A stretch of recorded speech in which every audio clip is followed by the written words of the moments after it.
The first thing Daniel noticed wasn't the food or the familiar smell of fresh coffee. It was the way the waitress tried to hide her hand.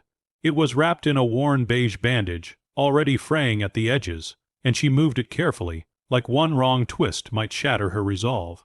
Still, she smiled.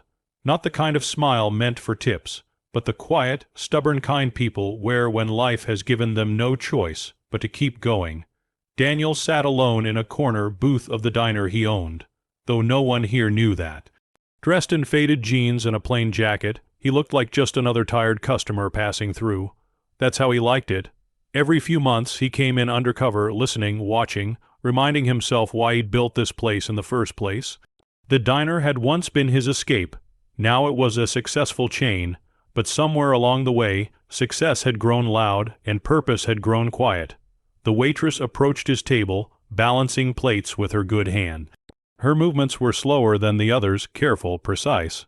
When she set his coffee down, her bandage brushed the table, and she flinched before quickly masking it. "Sorry about the wait," she said gently. "Breakfast rush."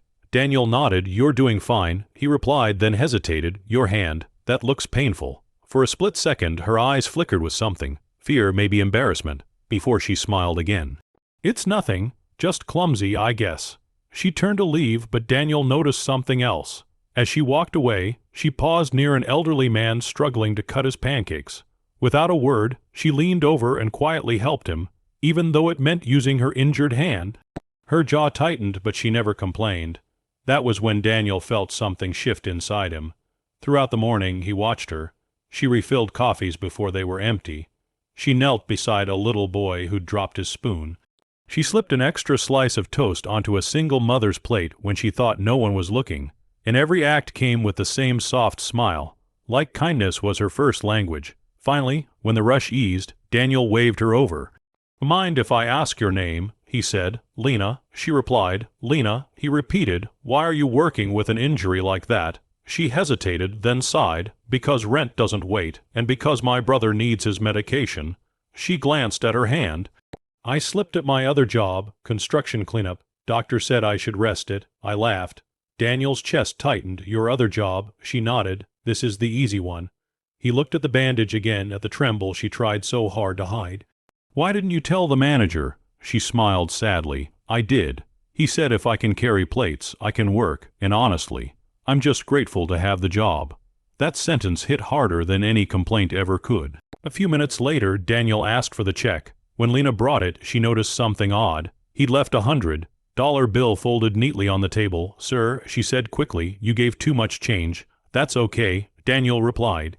Her eyes widened. "I can't take this." "Why not?" Because you don't know me." Daniel smiled gently. "I know enough." Tears welled in her eyes before she could stop them. She nodded, whispered a thank you, and walked away, pressing the bill to her chest like it might disappear. But Daniel wasn't done. Before leaving, he asked to see the manager. Minutes later, the man arrived, already defensive. Daniel stood, straightened his jacket, and spoke calmly. "I own this diner."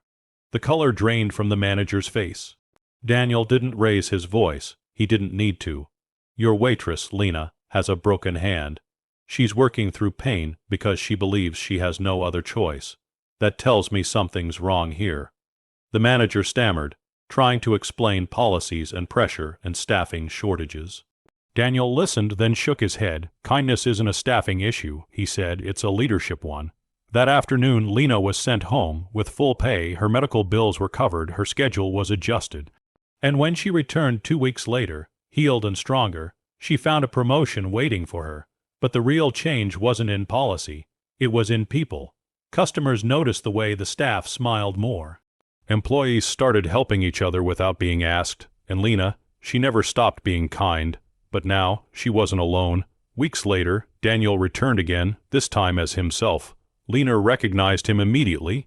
"You," she said, laughing through tears. "You're the man from the corner booth." He nodded. "And you're the reason I remembered why this place exists." They stood there for a moment, surrounded by clinking plates and warm chatter. The ordinary magic of a diner doing what it was always meant to do, bring people together. Because sometimes the biggest discoveries aren't about profit or success. They're about noticing a broken hand and realizing how much strength it holds. And in a world that often rushes past pain, stories like this remind us that kindness still matters.